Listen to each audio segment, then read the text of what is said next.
Cabin mate 24 hours study hall and work space mobile app download చేసుకుని ఇప్పుడే మీ cabin book చేసుకోండి. Hi hello welcome to Suman TV. నేను మీ రోషన్. సో మనకు తెలిసిందే నిన్న నైట్ కూడా చాలా చోట్ల వాళ్ళ డ్రోన్స్ అండ్ కాల్పులు జరగటం, పాకిస్తాన్ ఎదురు దాడికి పాల్పడుతుందని చెప్పేసి తెలిసిన విషయమే. కాబట్టి ఫిరోజ్పూర్లో నిన్న నైట్ దాదాపు 10 డ్రోన్స్ దాకా వదిలారు, కాల్పులు జరుపుతున్నారు. ఆ కాల్పుల్లో చాలామంది భారతీయులు వాళ్ళ కుటుంబాలతో అక్కడ ఉన్నారు. అండ్ కొంతమంది అయితే ఫ్యామిలీస్ ప్రెగ్నెంట్తో కూడా ఉన్నారు. అండ్ అక్కడి నుంచి వాళ్ళని తరలించాలని ప్రయత్నిస్తున్నప్పటికి కూడా కుదరలేదు. కాబట్టి ఇవాళ ఒక స్పెషల్ ట్రైన్‌తో ఢిల్లీ దాకా పంపించి అక్కడి నుంచి వాళ్ళ వాళ్ళ ప్రదేశాలకు పంపాలని చెప్పి కూడా ఆర్మీ ప్లాన్ చేస్తుంది. బట్ దానిలో భాగంగానే ఇప్పుడు నిన్న నైట్ నాకు వేరే త్రూ నాకు ఒక నెంబర్ వచ్చింది అక్కడున్న ఫ్యామిలీస్‌కి సంబంధించి. అండ్ తను ప్రెగ్నెంటు అండ్ వాళ్ళ హస్బెండ్ కూడా 3-4 డేస్ అయింది అండ్ పోరాడుతున్నారు, ఇంటికి రాలేదు. మిగతా వాళ్ళు కూడా తెలుగు వాళ్ళందరూ కూడా అక్కడే ఉన్నారు. కాబట్టి దానిలో సుకన్య అని ఒక తెలుగు అమ్మాయి, కడప అమ్మాయి ప్రజెంట్ మనతో మాట్లాడటానికి అక్కడ జరిగిన సిచ్యువేషన్ ఏంటి, ఎలా ఉంది అసలుకి పరిస్థితిలో ఒకసారి ఆమెతో మాట్లాడి తెలుసుకుందాం. హలో సుకన్య, ఎలా ఉన్నారు? అంతా సేఫ్గా ఉందా ఫిరోజ్పూర్లో? నిన్న అసలు ఏమైంది? బాంబ్ అటాక్స్ నైట్ 8:30కి అనుకుంటా అటాక్ స్టార్ట్ అయిపోయింది. 10 వరకు కంటిన్యూగా ఇటు సైడ్ మన ఆర్మీ వాళ్ళు ప్లస్ అటు సైడ్ వాళ్ళు డ్రోన్స్ వాళ్ళు వేయడము, దాన్ని మన వాళ్ళు అటాక్ చేయడము. జెంట్స్ వాళ్ళు బార్డర్ ఏరియాలో డ్యూటీ చేయడానికి వెళ్ళిపోయారు అనమాట. ఓకే. ఏదైనా ప్రాణ నష్టం జరిగిందా? ఎవరైనా మీకు తెలిసిన కొలీగ్స్ ఎవరైనా కానీ? ముందే ప్రోటోకాల్స్ వచ్చాయి, ఎలా ఉండాలి సేఫ్ గా అని చెప్పేసి మేము అవన్నీ ఫాలో అవుతూ జాగ్రత్తగా ఉన్నాము. అమ్మా మీది వీడియో బ్రేక్ అవుతుంది, అక్కడ సిగ్నల్స్ సరిగా లేవనుకుంటా. కాదమ్మా, ఇప్పుడు ఫిరోజ్పూర్లో ఎన్ని రోజుల నుంచి జరుగుతున్నాయి మీకు ఈ కాల్పులు కావచ్చు, మిసైల్స్ వాళ్ళు పాక్ వాళ్ళు వదలటం కావచ్చు, లేకపోతే యుద్ధం చేయటానికి ఫిరోజ్పూర్లోకి కూడా ఎంటర్ అయ్యారా, లేకపోతే ఓన్లీ మిసైల్స్ వదలటం లేకపోతే కాల్పులు జరగటం మాత్రమే జరుగుతుందా?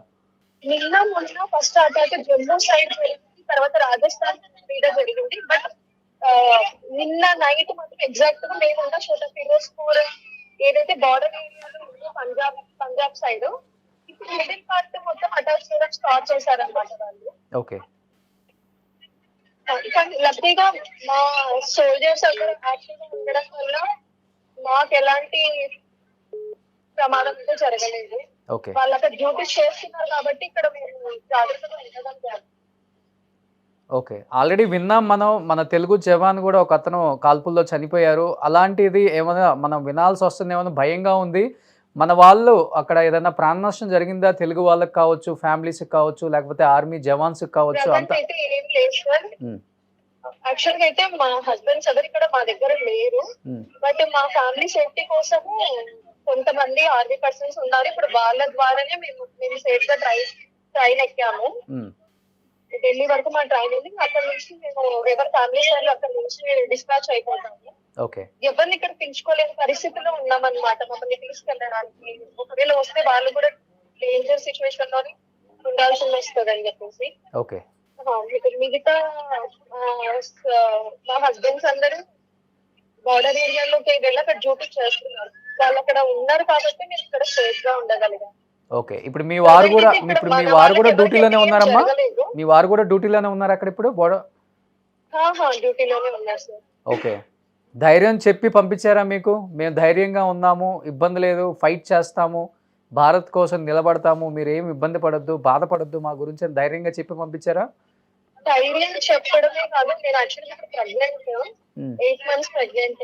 నాకు అనిపిస్తుంది నేను కూడా మీతో పాటు వస్తాను, ఎంతో కొంత స్టాండ్ అయ్యి మీకు హెల్ప్ చేస్తాను, ఏదో మాకు వచ్చినంత వరకు. నాకు చాలా ఇదిగా ఉంది వదిలిపెట్టి వెళ్ళాలంటే. అసలు మా పరిస్థితి ఎలా ఉందంటే ప్రతి ఒక్క వైఫ్ ఏడుస్తున్నారు సార్. 1 week అయిపోయింది.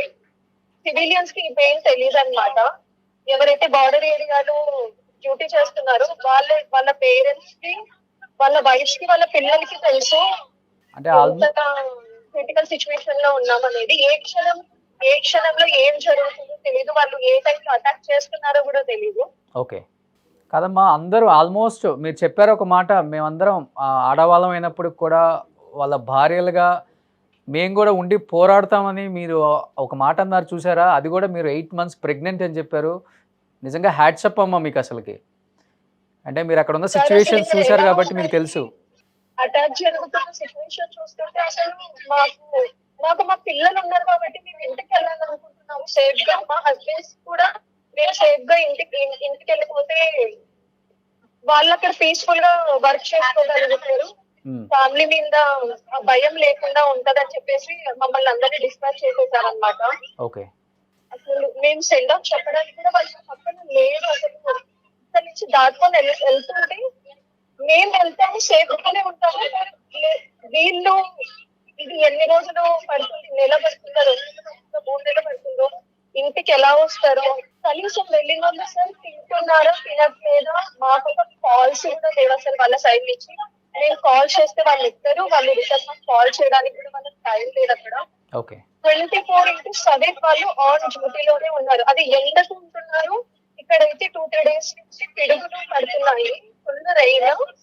ఆ టైంలో కూడా వాళ్ళకి నిలబడుకొని వాళ్ళ గన్నులు పట్టుకొని డ్యూటీ చేస్తున్నారు. మాకైతే అసలు 1 వీక్ అయింది. పిల్లల కోసం మేము స్ట్రాంగ్ గా ఉంటున్నాం, మేము వీక్ అయితే పిల్లలు ఏమైపోతారా అని చెప్పేసి వాళ్ళని తలుచుకుంటేనే అసలు చాలా బాధగా ఉంటుంది. ఓకే. ఎన్ని రోజులైందమ్మా మీ వారిని చూసి మీరు? 5 డేస్ అవుతుంది సార్. 5 డేస్ అయింది. సో 5 డేస్ నుంచి ఫోన్ లేదు, కాంటాక్ట్లో ఎవరు లేరు, ఒకవేళ ఫోన్ చేసినా లిఫ్ట్ చేయట్లేదు. అంతా కూడా వాళ్ళు 24/7 చేస్తే జస్ట్ ఒక 2 మాటలు మాట్లాడుతున్నారు, నేను బాగానే ఉన్నాను, మీరు టెన్షన్ తీసుకోవద్దు. ఓకే. వాళ్ళ టెన్షన్ కూడా అక్కడ మమ్మల్ని ఇక్కడ నుంచి ఎలాగైనా పంపివ్వాలి, ఎందుకంటే వాళ్ళు ఇప్పుడు మా దగ్గర లేరు. వాళ్ళు ఎక్కడున్నారో మాకు చెప్పారు, అది సీక్రెట్ గా ఉంటది కాబట్టి. ఓకే. వాళ్ళు ఎక్కడున్నారు, ఏ ఏరియాలో వర్క్ చేస్తున్నారు అనేది కూడా మాకు ఎటువంటి మెసేజ్ పాస్ చేయరు అనమాట. ఓకే. బహుశా మీకంటే అలవాటు అయి ఉండొచ్చు. పిల్లలు కొంచెం అంటే కాల్పులు జరుగుతున్నాయి అండ్ మిసైల్స్ కూడా వదులుతున్నారు, ఎదురు దాడి జరుగుతుందని చెప్పారు కాబట్టి పిల్లలు కొంచెం బాగా భయానికి గురై ఉంటారమ్మా నాకు తెలిసి ఆ సౌండ్స్ కి. రాత్రి ప్రతి ఒక్కరు చిన్న చిన్న పిల్లలు బెడ్ కిందకి వెళ్ళి దాక్కున్నారు అసలు ఆ సౌండ్స్ వినలేక. అంత భయంకరమైన సౌండ్స్. అయ్యో. నేను దూరం నుంచి ఎక్కడే విన్నాను, లుధియానా సైడ్ అటు అటాక్ అయ్యింది, ఒక 3 times సౌండ్ వచ్చింది. కానీ నిన్న జరిగింది మాత్రం మేము ఉన్న చోట జరిగింది. కంటిన్యూగా ఒక 1 hour వరకు ఇటు సైడ్ మన వాళ్ళు అటాక్ చేస్తున్నారు, అటు సైడ్ వాళ్ళు అటాక్ చేస్తున్నారు. నేను నా కళ్ళతో ఇట్లా మా కోటర్ పై నుంచి 6 drones వెళ్ళడం చూసాను. మళ్ళీ అది అక్కడే పేలిపోవడం కూడా చూసాను. అసలు ఆ సౌండ్స్ ఎంత భయంకరంగా ఉన్నాయంటే పిల్లలు అయితే అసలు అన్నం కూడా తినలేదు ఆ భయంతో. అమ్మ మనం వెళ్ళిపోదామని ప్రతి ఒక్కరు అలానే ఏడుస్తున్నారు. హస్బెండ్స్ లేకపోవడం వల్ల మేము ఒకరికొకరు ఒకే కోటర్లో పిలిపించుకొని అందరం ఒకే చోట ఉన్నాం నైట్ అంతా సేఫ్ గా. ఏ క్షణంలో ఏం జరుగుతుందో తెలియదు. అంటే మిమ్మల్ని బంకర్స్ కి తరలించారా ఈ 3-4 డేస్, లేకపోతే మీరున్న మీకు ఇచ్చిన క్వార్టర్స్ లోనే ఉండాల్సి వచ్చింది అసలుకి? మేము క్వార్టర్స్ లోనే ఉన్నాము. మాకు అన్ని విధాలుగా మా ఫెసిలిటీస్ మాకు ఉన్నాయి. కొంతమంది ఇక్కడ ఉన్నారు మాకు సెక్యూర్ గా. బయట వాళ్ళని ఎవరిని అలో చేయట్లేదు, మమ్మల్ని బయటకి వెళ్ళనివ్వట్లేదు అనమాట. మాకు కావాల్సిన కొన్ని ఏదైతే తినడానికి పాలు అలాంటివి ఉంటే అవన్నీ వాళ్ళే మాకు జాగ్రత్తగా చూసుకున్నారు. లోపల ఉన్నంత వరకు మాకు ప్రాబ్లం అనిపించలేదు. బట్ జరిగింది కూడా అటాక్ లోపలే. ఇప్పుడు వాళ్ళ టార్గెట్ అంతా సివిలియన్స్ మీదనే ఉంది మాకు తెలిసి. అక్కడ బార్డర్ లో వర్క్ చేస్తున్న హౌస్ సోల్జర్స్ మీద వాళ్ళ టార్గెట్ లేదు. వాళ్ళ టార్గెట్ అంతా సివిలియన్స్ మీద ఉంది కాబట్టి మమ్మల్ని వెంటనే ఇక్కడ ఉండడం సేఫ్ కాదు అని చెప్పేసి మమ్మల్ని డిస్పాచ్ చేసేసారు. యాక్చువల్గా మేము ఎప్పుడో వెళ్లాల్సిన వాళ్ళము, మా ప్రతి ఒక్క ట్రైన్స్ ఫ్లైట్స్ క్యాన్సిల్ అవుతూ వస్తుండే. దానివల్ల మేము ముందే బయలుదేరలేకపోయాం అనమాట. ఓకే. ఎంతమంది ఉన్నారు మన తెలుగు వాళ్ళు, అంటే ఫ్యామిలీస్ అంటే అక్కడ? మన తెలుగు వాళ్ళు నాకు తెలిసి మా యూనిట్ లో ఒక 6-7 మెంబర్స్ ఫ్యామిలీస్ ఉన్నారు. మేమందరం ఇప్పుడు ఒకే ట్రైన్ లో ఉన్నాము, వేరు సీట్లలో ఉన్నాము ప్రెసెంట్. ఓకే. అందరం బయలుదేరుతున్నాము. సో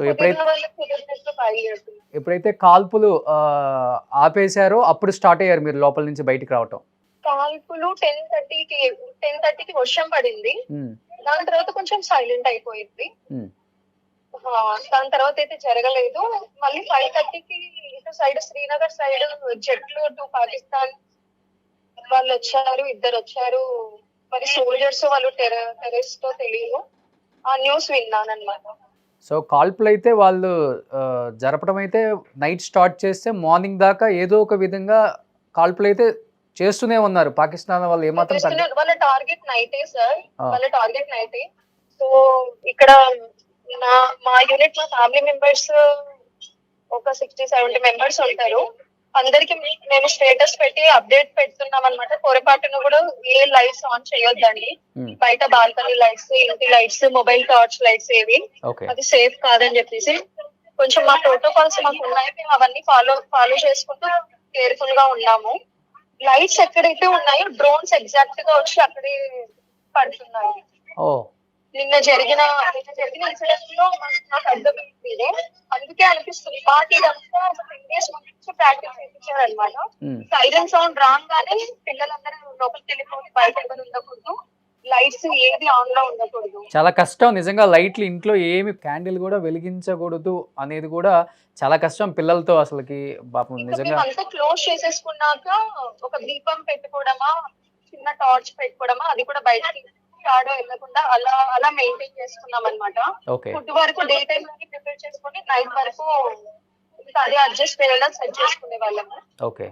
నిజంగా ఆర్మీ ఫ్యామిలీస్ అందరికీ సెల్యూట్ అమ్మా.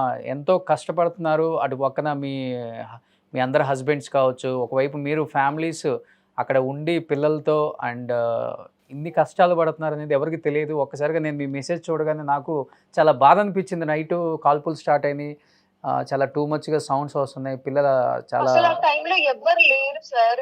అసలు అక్కడ అటాక్ జరుగుతుందన్న విషయం కూడా ఎవ్వరికి తెలియదు. అసలు అది సడన్ గా మేము ఆ సాంగ్స్ వినంగానే మేము అసలు ఎంత అట్లా బాడీ అంతా షివర్ అయిపోయింది మాకు. చూసాం మేము అంతా కళ్ళతో అసలు ఆ ఇన్సిడెంట్. సో వాళ్ళ టార్గెట్ అంతా కూడా సివిలియన్స్. మీరు చెప్పినట్లుగా మీరు అక్కడ ఉన్నారు కాబట్టి మీకు అక్కడ పరిస్థితులు అర్థం చేస్తున్నారు కాబట్టి. సివిలియన్స్ మీదనే ఉంది సార్. ఓకే. మీది ఎక్కడమ్మా? మీది ఆంధ్రానా తెలంగాణ? మాది ఆంధ్ర సార్. ఆంధ్ర ఎక్కడ మీది? Kadapa district. Kadapa district. Okay. So మీరు జాగ్రత్తగా సేఫ్గా ఉండండి. 8 months ప్రెగ్నెంట్ అని చెప్పారు. ఒక బాబు ఉన్నారు కదా మీకు కూడా? సో 8 months ప్రెగ్నెంట్ అని చెప్పారు. చాలా ధైర్యంగా ఉండండి. ఈ టైంలో చాలా ధైర్యంగా ఉండాలి. అండ్ ఏ బ్యాడ్ న్యూస్ మనం వినకూడదనే కోరుకుంటున్నాము. అందరూ కూడా చాలా గట్టిగా పోరాడుతున్నారు భారత్ కోసం. దానిలో మీరు కూడా భాగం అని చెప్పుకోవచ్చు చెప్పాలంటే. చాలా హ్యాపీగా ఉండండి అమ్మా. ఇప్పుడు మనం అందరం ప్రే చేయాల్సింది ఇది. మన వాళ్ళకు ఏ ప్రమాదం జరగకూడదు. అందరూ సేఫ్ గా ఉండాలి. అందరూ అదే కోరుకుందాం. ఇరువైపులా చాలా నష్టం జరుగుతుంది. పీస్ఫుల్ గా ఇదంతా సాల్వ్ అయిపోవాలి.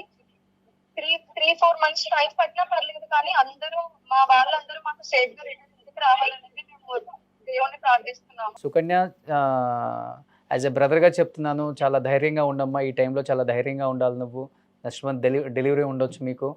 మీ పేరెంట్స్ చాలా హ్యాపీగా ఫీల్ అవుతుంటారు. ఎందుకంటే మీరు బ్యాక్ వస్తున్నారు. ఈ టైంలో చాలా ఇంపార్టెంట్ తల్లిదండ్రుల దగ్గర ఉంటాం మీరు. మిగతా ఫ్యామిలీస్కి కూడా చెప్పమ్మా, ఒకసారి కన్వే చేయి. అందరినీ ధైర్యంగా ఉండమని చెప్పండి.